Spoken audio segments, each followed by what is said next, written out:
Interior design বা ডেকোরেশনটা কি?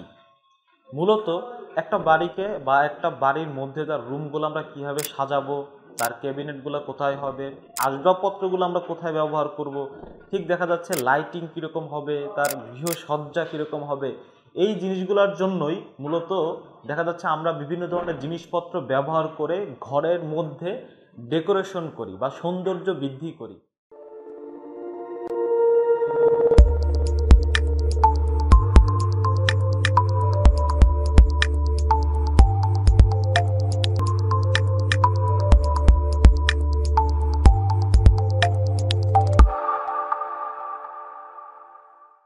আসসালামু আলাইকুম, কেমন আছেন আপনারা সবাই? আমি ইঞ্জিনিয়ার আব্দুর রহমান রাকিব, তমা ইঞ্জিনিয়ারিং অ্যান্ড রিয়েল এস্টেটের পক্ষ থেকে আপনাদের সবাইকে স্বাগতম। ইন্টেরিয়র ডিজাইন বা ডেকোরেশনটা কি? মূলত একটা বাড়িকে বা একটা বাড়ির মধ্যে তার রুমগুলো আমরা কীভাবে সাজাবো, তার ক্যাবিনেটগুলো কোথায় হবে, আসবাবপত্রগুলো আমরা কোথায় ব্যবহার করব, ঠিক দেখা যাচ্ছে লাইটিং কীরকম হবে, তার গৃহসজ্জা কীরকম হবে, এই জিনিসগুলোর জন্যই মূলত দেখা যাচ্ছে আমরা বিভিন্ন ধরনের জিনিসপত্র ব্যবহার করে ঘরের মধ্যে ডেকোরেশন করি বা সৌন্দর্য বৃদ্ধি করি।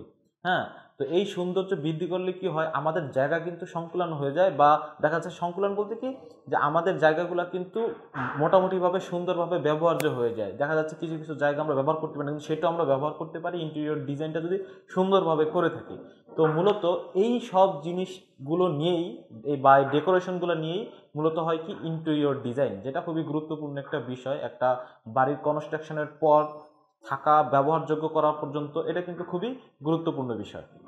পরবর্তীতে ইন্টেরিয়র ডিজাইনের ক্ষেত্রে শুধুমাত্র যে বাসাবাড়ির মধ্যে আমরা ইন্টেরিয়র ডিজাইন করব তা কিন্তু না। দেখা যাচ্ছে বিভিন্ন ধরনের কমার্শিয়াল স্পেস আছে, যেমন দেখা যাচ্ছে অফিস, কলকারখানা, তারপরে বিভিন্ন ধরনের হাসপাতাল, দেখা যাচ্ছে স্কুল, অনেক ধরনের দেখা যাচ্ছে কর্পোরেট অফিস, যেগুলোতে আমরা কি করি ইন্টেরিয়র ডিজাইন করে থাকি। তো ইন্টেরিয়র ডিজাইনের মাধ্যমে হয়তো বা দেখা যায় আর্কিটেকচারাল ডিজাইন কিছুটা হেরফের হতে পারে, তবে এই জিনিসটা কিন্তু আমরা মাথায় রাখবো যে ডিজাইন করার ক্ষেত্রে কোনো জিনিস যাতে একদম বেশি রকমভাবে পরিবর্তন না হয়, তাতে কিন্তু কি হবে, তাতে কিন্তু যেটা আমরা সুন্দর করার জন্য ইন্টেরিয়র ডিজাইনটা করব সেটা কিন্তু আরও সেই রকম সৌন্দর্য অর্জন করতে পারবে না। তো অবশ্যই আমরা এই জিনিসগুলো খেয়াল রাখবো ইন্টেরিয়র ডিজাইন করার ক্ষেত্রে। তো ভালো থাকবেন সবাই, ধন্যবাদ সবাইকে, দেখা হবে নেক্সট ভিডিওতে। আল্লাহ হাফেজ।